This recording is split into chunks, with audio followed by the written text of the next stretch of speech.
तर आता पाहूया 9व्या स्थानातील मंगळ.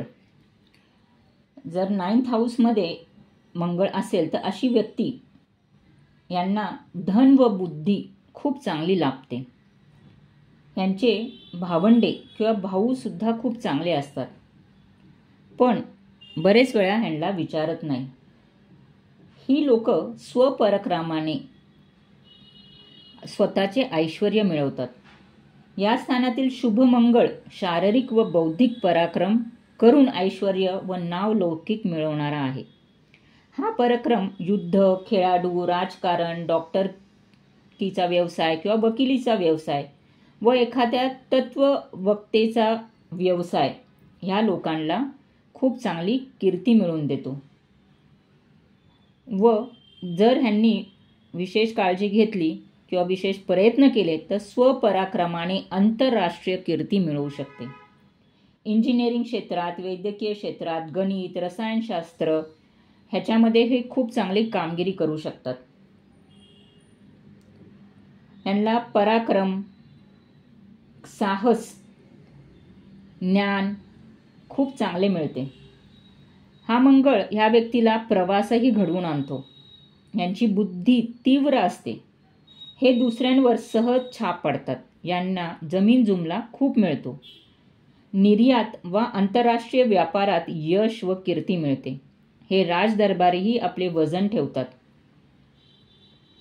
यांना हठयोग व राजयोग यांचा अभ्यास असतो. शिकारीची आवड असते. गणपती व शिव उपासना ह्यांना खूप फलदायी आहे. या स्थानातील अशुभ मंगळ धर्मश्रद्धा फारशी दाखवत नाही, परंतु प्रसंगी धर्मरक्षणासाठी मारामारी करू शकतात. यांचे वडिलांशी व स्त्रीच्या नातेवाईकांशी पटत नाही. पितृसौख्य कमी असणे किंवा नष्ट होणे हा मंगळ दर्शवतो.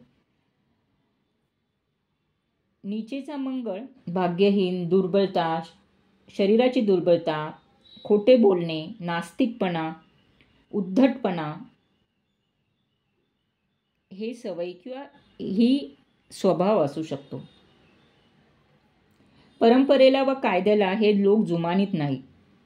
प्रवास ह्यांना खूप आवडतो. दूरदेशी जाण्याचे नेहमी विचार असतात, पण ह्यांना प्रवास व दूरदेशी जाताना अपघाताची काळजी घ्यावी, अपघात होऊ नये याची काळजी घ्यावी. कधी कधी हे हिंसक व बडाईखोर सुद्धा असू शकतात. भावंडांचे सुख ह्यांना मिळणे थोडे कठीण असते किंवा मिळत नाही. शेतीवाडीमध्ये नुकसान होऊ शकते. दुसऱ्यांच्या श्रद्धांना धक्का देण्याचे कार्यही हे लोक करू शकतात. कधी कधी ह्यांचं मन खचलं तर हे आत्महत्या सुद्धा करू शकतात. सर्वसाधारणपणे 28व्या वर्षी हा मंगळ भाग्योदय देतो. तर हा असा 9व्या स्थानातील मंगळ भाग्योदय देतो, पण थोडासा उशिरा. यांना प्रवासामध्ये काळजी घ्यायची आहे स्वतःची. भावंडांचे सुख कमी लाभते. वडिलांचे सुख थोडे कमी लाभू शकते, पण हे स्वपराक्रमाने स्वतःचे ऐश्वर्य मिळवतात.